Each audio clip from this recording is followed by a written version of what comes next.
Okay, just wanted to go through some more details and look at how this is actually hooked up here.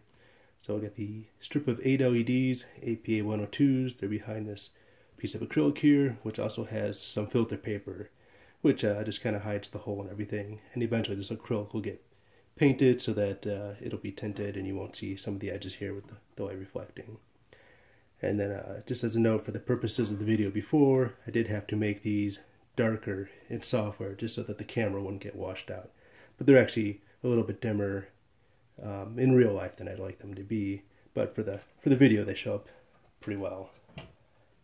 So if I flip the board over here, you can see that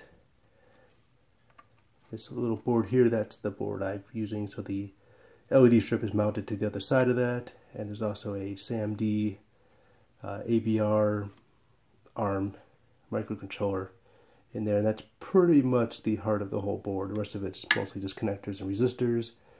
And actually, if I were to redo this, I could do without these here. My initial plan was to read the potentiometer of the foot pedal directly, but since I'm using the MIDI, I don't need to. And right now, this does give me my 3.3 volts, but I could easily just replace all the connectors with a regulator on board. And I do have power coming in for the LEDs over here anyhow, and a 5-volt regulator. And then here is my MIDI connector, which I kind of had to add after the fact. But this all just kind of comes over the board here. And just connects on the other side, where I get the power coming in the board.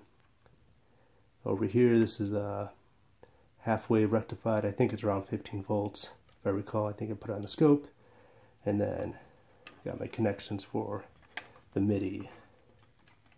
So this is the transmit from my board, and this is an optocoupler here. So these are the MIDI connectors coming in. So this is the MIDI in, that's the MIDI out. So messages coming in would come in here through the optocoupler. So there's no ground connection between this device and other devices. So I got to be on the other side over here. And then for my receive, that's just on the output here. There's a driver down here. That doesn't really affect much. I can be kind of anywhere on there as long as the polarity is correct. And with the way this is done, you can actually still hook up devices over here. And there really is no conflict other than if they're sending messages at the same time, which I only send messages on a very few situations. So that's kind of how it's hooked up. And again, that's the little board, which you'll see better in photos.